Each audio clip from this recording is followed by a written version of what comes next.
This is the FlipNerd.com Expert Real Estate Investing Show, the show for real estate investors, whether you're a veteran or brand new. I'm your host, Mike Hambright, and each week I bring you a new expert guest that will share their knowledge and lessons with you.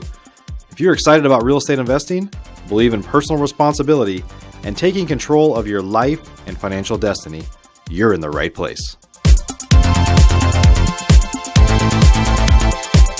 This is episode number 374, and my guest today is Jack Shea.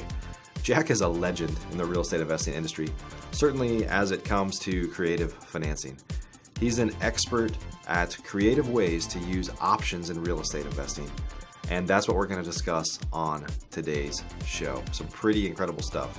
Of all the deals that I've done, I personally have primarily only bought on price alone and try to buy at deep discounts. But there are many ways to make deals work using terms when price won't.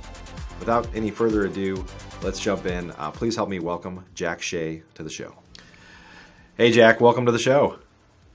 Hi, Mike. Glad to be here. Yeah, glad to have you back. So you were on the show. I was just telling you were on the show a couple of years back, a little about 2.5 years ago now. Hard to believe it's been that long, but I have not historically done a lot of creative financing stuff myself. I've bought hundreds of houses, but I've not used a lot of creative strategies. And when I look back now and think about how many more deals I could have done using some of the techniques that you teach, it kind of saddens me a little bit, but I'm excited to talk about them today. Well, it's a lot of good, thousands of people, lots of angles, and it's been good to me. I've enjoyed it. That's great. Well, we're going to be talking about options and some different creative techniques, some advanced strategies here, really. Before we get started, though, could you just take a couple minutes? You're obviously a legend in our industry. I'm very grateful to have you back here on the show. But maybe just take a couple minutes and tell us, for those that don't know you yet, a little bit more about you and your background. Thanks. I grew up in Chicago, and my parents had some investment properties, and I didn't know much of what was going on, but they use trusts, and it's been the trust law in Illinois since the 1890s. So I got used to that, and I went to University of Illinois. I got a degree in engineering. I went to ROTC into the Air Force. So I was a pilot in the Air Force for 7 years, flying big Globemasters around the world. And I left the Air Force and went into the avionics and flight simulators and avionics business for about 10 years. And so the military wasn't for me long term in the corporate world. So I decided, my parents lived in Florida, so I decided to move to Florida, figure out what I do when I get there. So I got a real estate license and started buying, got acquainted with some investors and buying properties into trusts, which were a law in Florida. And then I took some seminars from people like Jack Miller, and he was a big option guy, and I took some option seminars. I said, wow, that's for me. That doesn't take much money, much talent, much experience, et cetera. I said, well, that's my bio there. So I started doing options, and it was finding out how they really worked, which was pretty good, but there's still maintenance and problems and turnover. So after several years, I figured out how I could depreciate properties that I didn't own, according to the tax code I studied. And when the tenant bought it and you were still the owner, I could take a $50,000 spread later and do a 1031 exchange without owning it.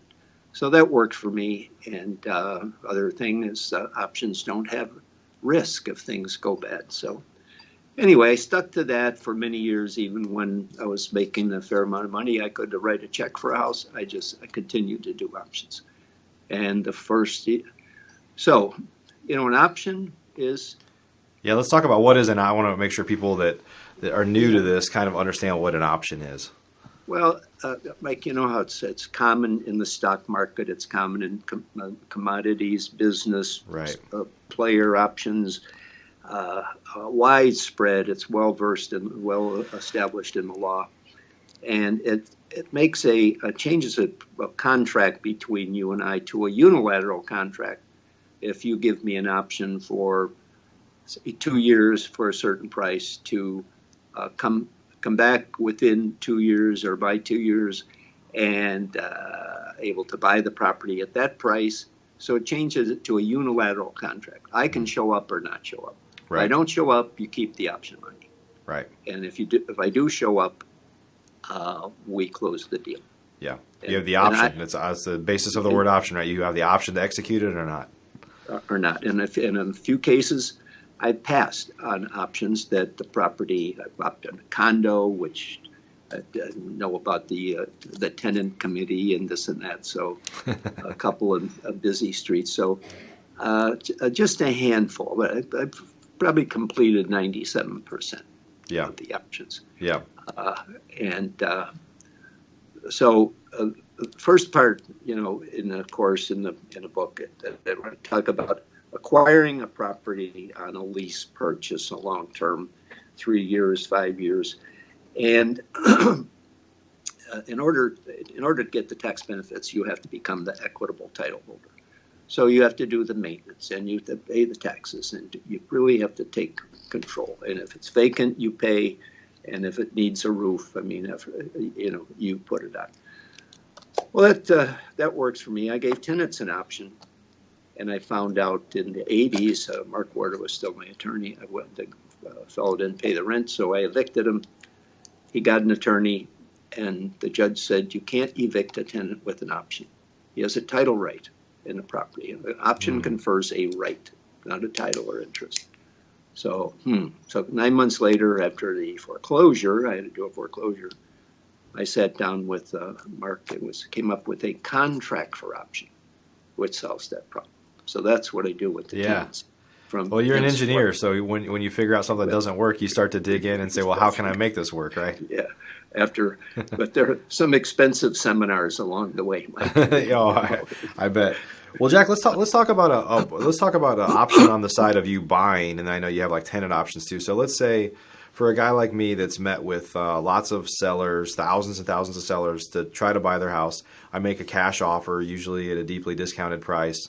And so kind of compare it to that, because I think a lot of our listeners understand that traditional model. So let's say I were to make an offer to somebody to buy their house, and how is this different? I'm giving them an offer now to lease it to me for a period of time with the option to purchase it, right? Well, you make them a typical, which I have done, we've all done, a low ball offer for the house, and they didn't like it. So if I come along next, a couple hours later, I show up. Yeah. I say, you wanted 100 and Mike offered 80. I said, I'll give you $100,000 for this house. And the way to do it, I'll give you $6,000 down. I'll pay you so much a month, and I'll take over the maintenance and the repairs and the on, and also you haven't given me the deed yet.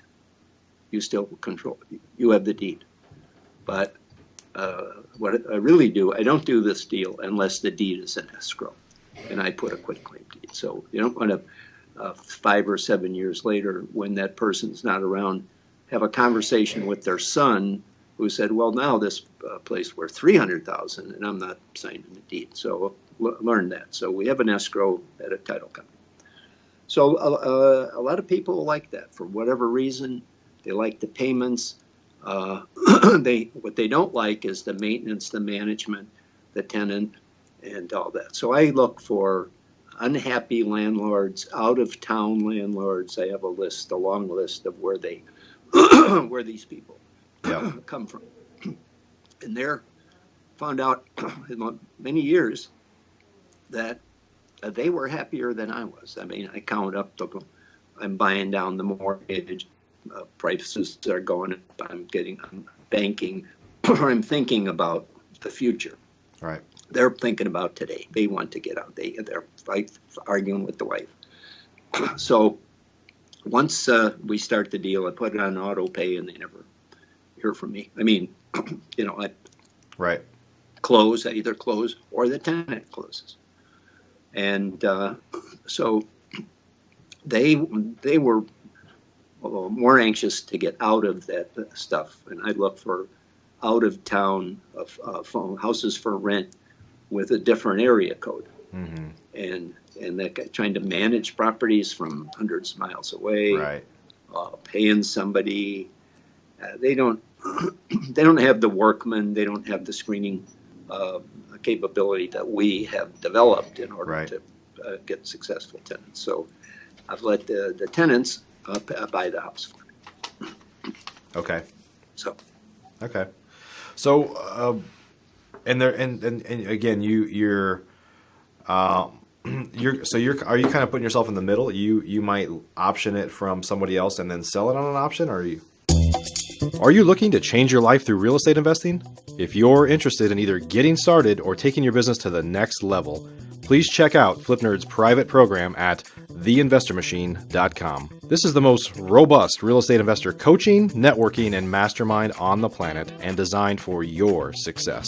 If you're ready to roll up your sleeves, ready to take personal responsibility for your own success, and ready to dive into a world-class instructional coaching program that provides you step-by-step instruction to help you achieve financial freedom, then you should apply today. Spaces are limited, and candidates are only considered after an application and interview process. Our 12-month investor program is unparalleled. Think you might be a fit? Learn more today at theinvestormachine.com. Are you kind of putting yourself in the middle? You might option it from somebody else and then sell it on an option, or are you? well, I have in one case I optioned my own home.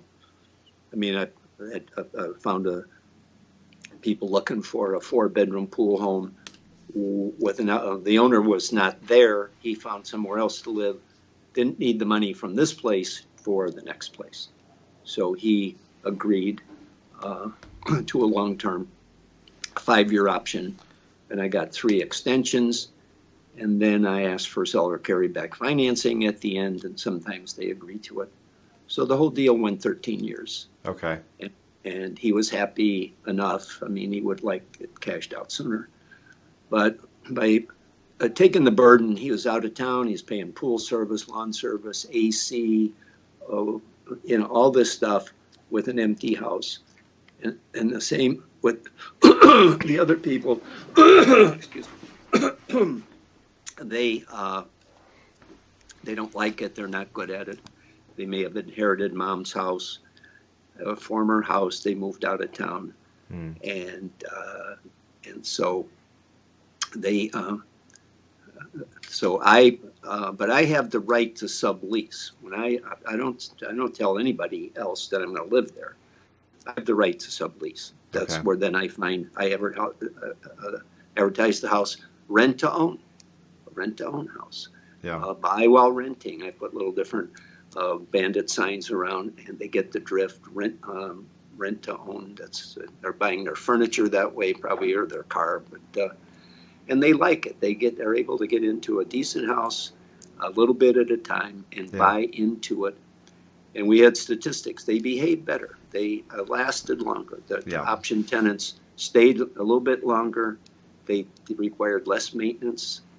They don't spray paint or kick holes in a place they plan to live in. Right. And they were happy campers. And so it took some work with some of them. I screened the tenants through my mortgage lady to see that they could eventually be bankable. Somebody in the house needed a W-2 job. Right. Not just a handyman and a babysitter. Right. So she was with a nurse. I've worked for the water department, just whatever, and a fairly decent record. But 05 and 06, a lot of people lost houses. Came back, the properties in Florida went in half. So they were basically pretty decent people, but they got in a bind. Right. And so they're good candidates for seller financing kind of option tenant buyer, and I mean to buy, and then many years later, I've started this in the '80s. I had optioned 50 houses in 1 year. I'll go to meetings and I'll buy all your houses. One guy said, I have 35. He says, I don't like this or too much work. So I had more than I could chew for in three counties. So I mean, until I kind of got out of the weeds, got rid of some, sold some, rented them. But overall, it's been a good program, especially with the tax benefits. So we're going to talk about some 10 different advanced strategies that you have. You want to jump into that? Yeah, Mike.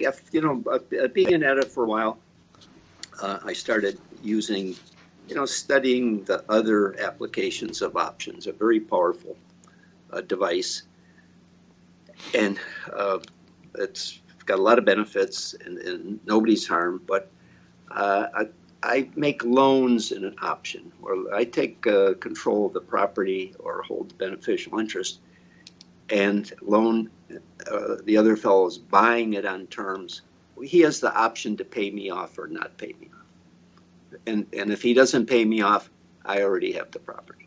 So it's an option loan. So I've been doing this class in California and Philadelphia and Florida for years. So a lot of people have picked up on that. I got a friend that he uses it like full time, and he likes it. And the borrowers are okay. But if they're not okay, I've spent a year in court on a foreclosure, and in the big jam up, and it got up to more than 2 years for a foreclosure. Oh, wow. But who wants to spend that amount of time and that amount of money? Right. So this precludes foreclosure. So the loan. And by using option money to, say, $2,000 a month to extend this option, it avoids usury. Option payments are not interest. Oh. Okay, so you can you want to keep this option, it costs $2,000 a month. So this, I found out different angles to avoid certain problems. But I've also been able to use options is to change your tax year. If you have a several year option, you can decide if this year is a big year for you, wait till next year. If that's a big year, wait till the year after. So you can decide when you want to pay tax. Say that again. If you have you have a 5-year option from me okay. to close on a certain property, and so you're think about it. Your tenant leaves and whatever. You say, well, I think if you take it now, that's or if you are giving you the option, you'll have to pay the tax. The seller will have to pay the tax. Okay, based on the option, you're saying for the option fee? Yeah, but because he's optioning it market value. Right, and right. You probably were in there for less, and you had it for a long period of time. So you can give an option that can't be exercised for 3 years. I see. And so it can work both ways to change when you want it to happen or when you want to allow it to happen. Right. Okay. And you could say, okay, or next year. After next year, I'm going to be retired, and I'll be in a different tax bracket. Okay. And then, so you can throttle that and adjust. So you just structure your options to where your dates, and people are agreeable. Say this is fair if I give you this. There's no surprises or no tricks that. Right. And 98% of my business comes from referrals from other business or people. They say, can you get this kind of thing for my son-in-law or something like that? So anyway, to defer, if you had an option for 5 years on a house that I had, $100,000 house that you're going to pay $20,000 a year for 5 years, and you'd own the house. Yep. That's an interest-free loan that you just got. Okay. You got a $100,000 loan, like seller financing. Right. So by me offering that to people like that, it's a fairly good sized chunk of money each year. So they pay that in chunks. Sure. Instead of all at once. And then at the end, I have gotten the house without interest, or vice versa. Sure, yeah. So it's an interest-free loan. An option is basically leverage without debt. You can option $100,000 house for $2,000 or $3,000, or like 2%, 3%, 4%. That's high leverage. Mm-hmm. That's high leverage, and people.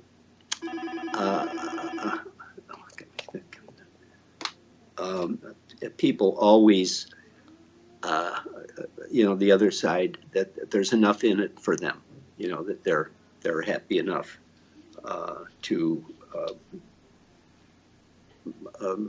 that they like what they're getting on their side. Yeah. Yeah, it's interesting because a lot of people have this misconception, I guess, that when I go look at houses, like they need the money right now. And if you're dealing with a landlord, like you said, specifically landlords, because it was an investment for them, or we've talked to people that I've had some sellers actually seller finance me houses, and it was always because they didn't need the money right away. They had already moved into another home, so they didn't need the money from that sale for the next one. So they were just going to put it in the bank or something. So I think, would you say that generally you can get creative with people when you find out that they don't need that money now? Yeah, civilians, if you deal, that's why I stayed away from commercial properties or even duplexes, triplexes. You have to deal with another investor. Right. And they're let's say they're tougher to deal with. They want it all cash, and they will find all cash. Right.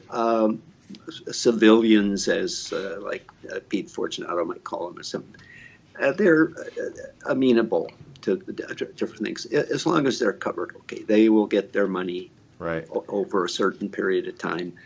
And if you say, well, if I gave you $100,000, what are you going to do with it?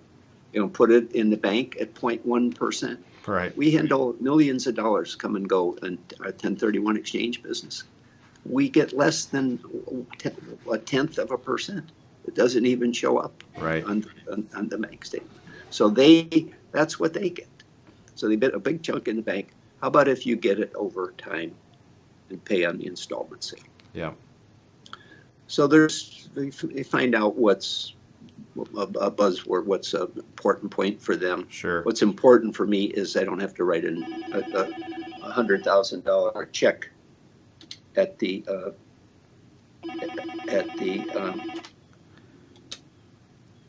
moment. Right. And the truth is you probably couldn't pay $100,000 for that house. I mean, the reason you're structuring it that way is because you can afford to do it over time.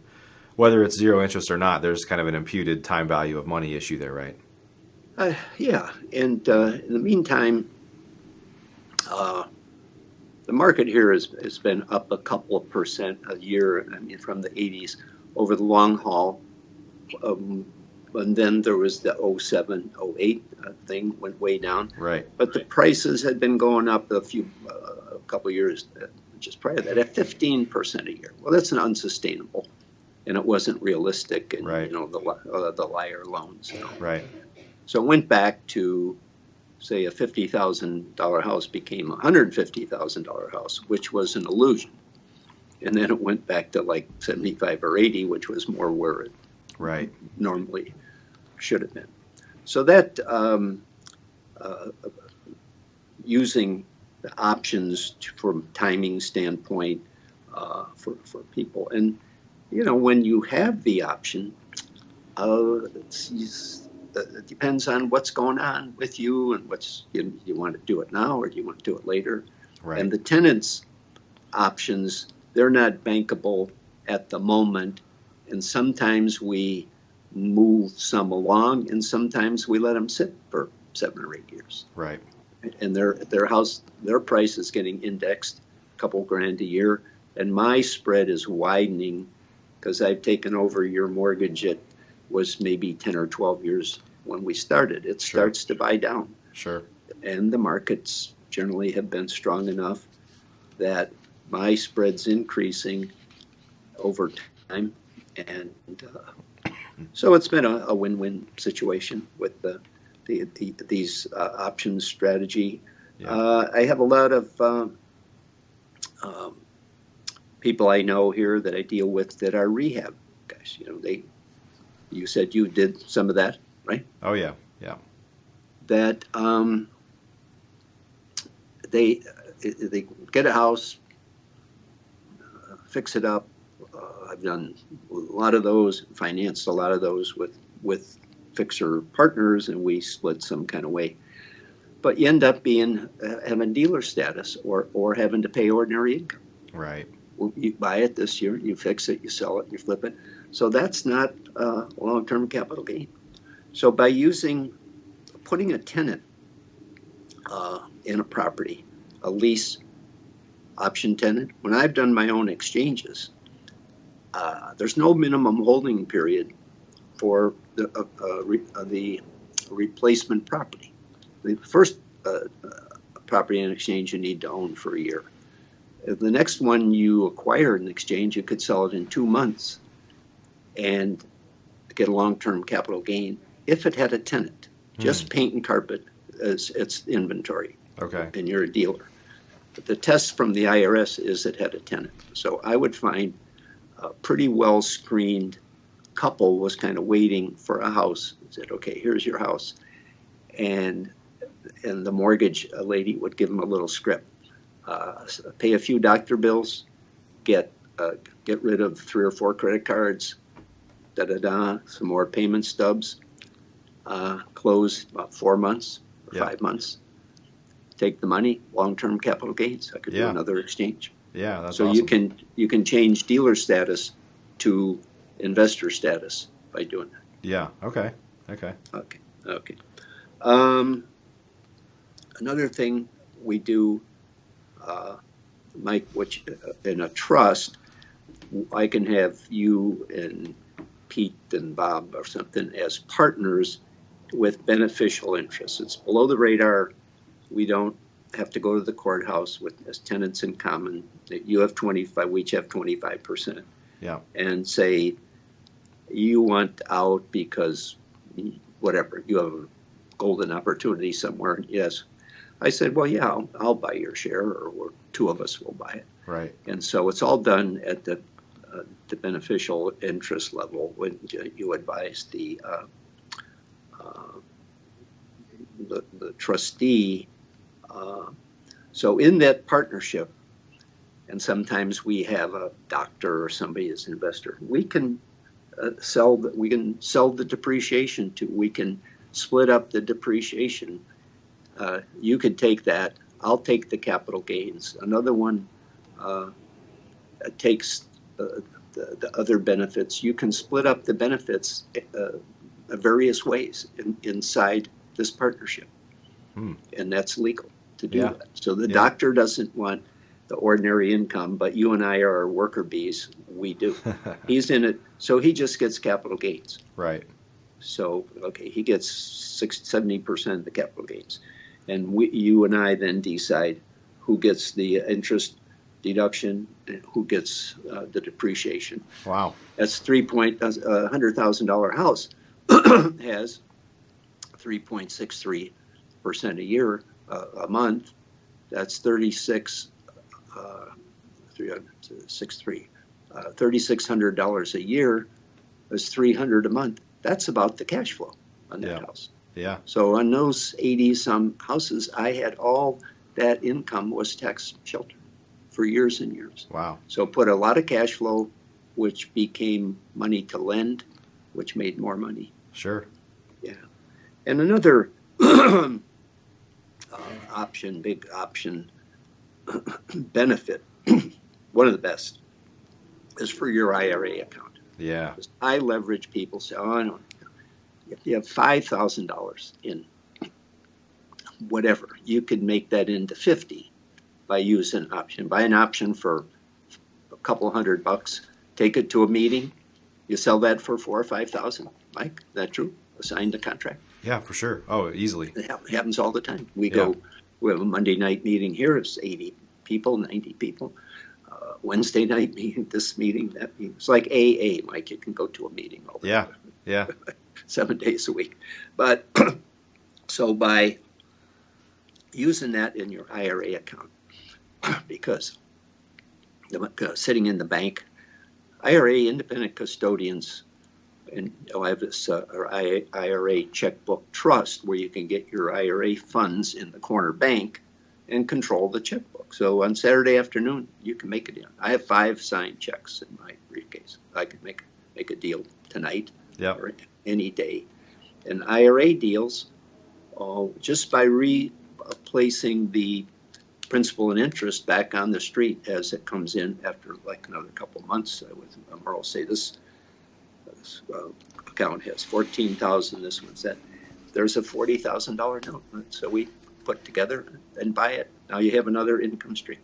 They start coming in, and that'll get you 40% just by putting the stuff back out on the street. Yeah, that's awesome. But options are the best strategy for an IRA account. That even though in a recent meeting, I said, "Has anybody in this room, anyone ever tried to give you a house? I mean, not an upside down house, but a house that had equity. They're just fed up. They want to leave town." I know 2 people in different. They knew each other, but their radar was tuned in with options. Yeah. And they said, "Just please take this deed." And they both had equity, 20,000, one quite a bit more. But they said, "No, we want to give you $2,000." I said, "No." The people said, "I don't need $2,000." They insisted. Where did the $2,000 come from? Their IRA account. Right. One lady, Pat, picked up 20,000.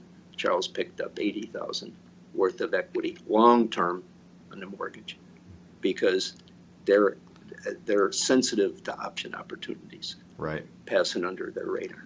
Yeah, so I've known some people that do that have houses that they don't have a lot of equity.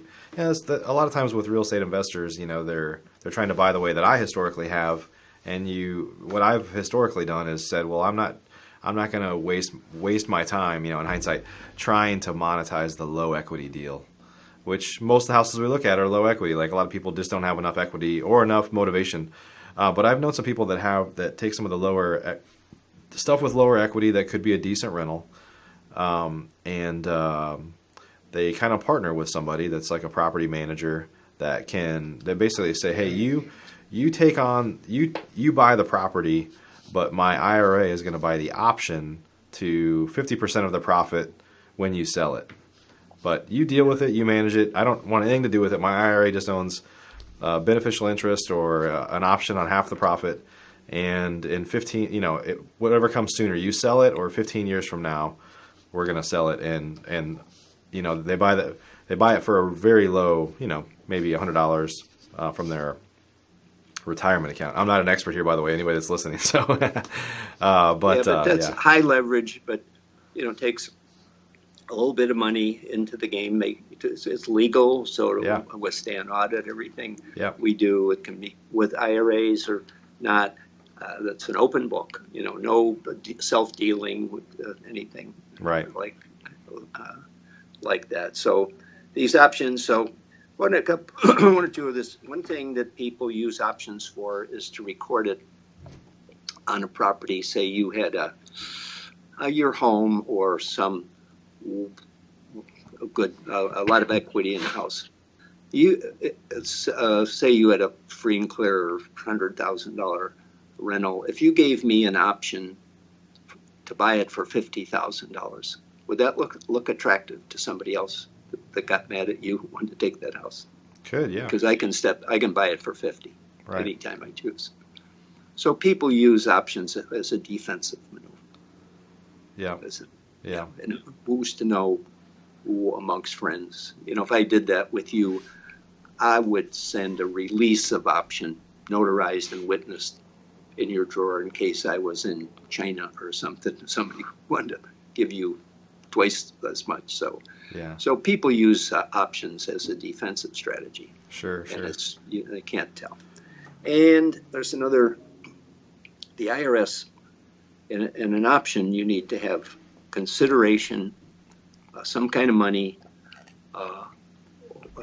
dates, and you need a specific option exercise price. So you need a specific amount of money and a defined purchase price after 2 years, 3, 5, whatever the amount of time is, not just an open-ended thing. If it's open-ended, it's not a valid option.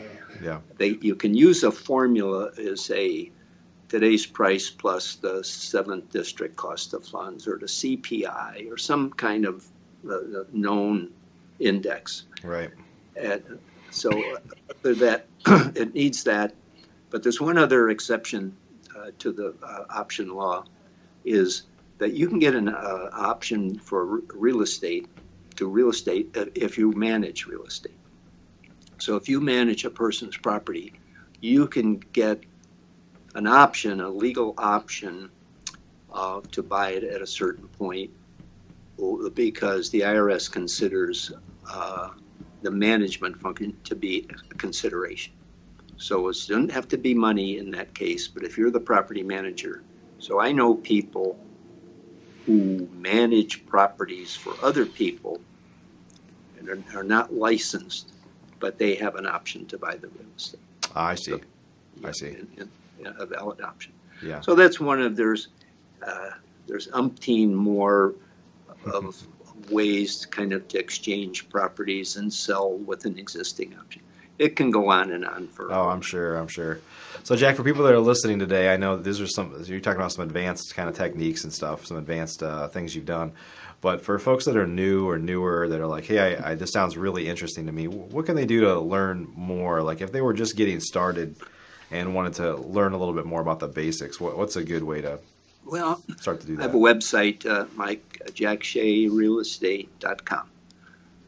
So there's a button about trusts, and we use personal property trust, land trusts, checkbook. So there's blogs, there's articles, I think, and then I have YouTube, maybe 10 little, couple 3-minute videos. There's little articles. So they can, I talked to one guy, I said, asked me a question. He said, no, he said, I've seen all your videos, I've read all the articles, I've read all the, okay. Then there's a button about options. And I have this book and a course. So I have filmed this all-day course that we just videoed, the 9 to 5 course, a couple 100-page book, CD with 37 forms, and we got like 20 sample forms filled in. Bob, Joe taxpayer, Mary trustee, and then to help people do this, my goal is put it to work, is to put it on the shelf. Yeah. And so those courses are on my website, Checkbook IRA, and I'm working on some note stuff, some note purchase strategy. So Jack Shea Real Estate has those articles, Q&A. People can write me, call me. I'm open. I don't mind helping people. It's I've been at this 30 some years, and it's been good to me, and so I'm happy to pay it forward. Absolutely. Well, Jack, thanks for spending some time with us today.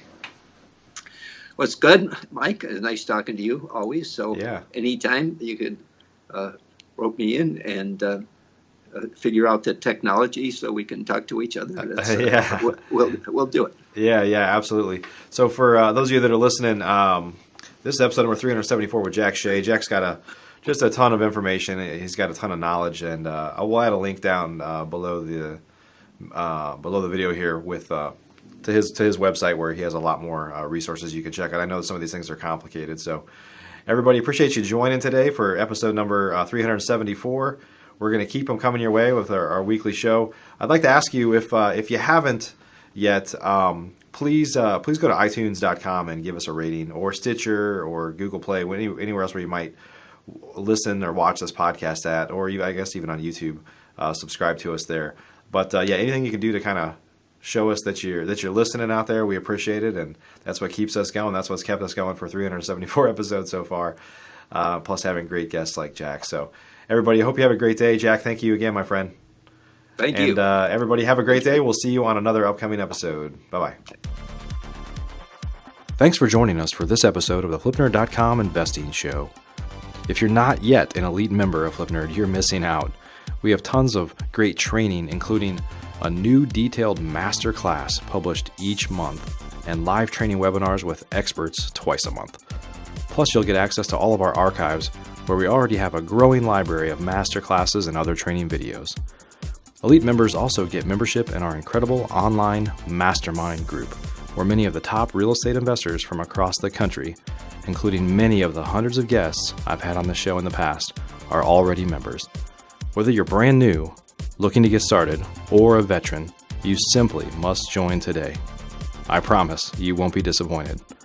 To learn more or join today, please visit flipnerd.com/lab. That's flipnerd.com/lab. See you on the next show.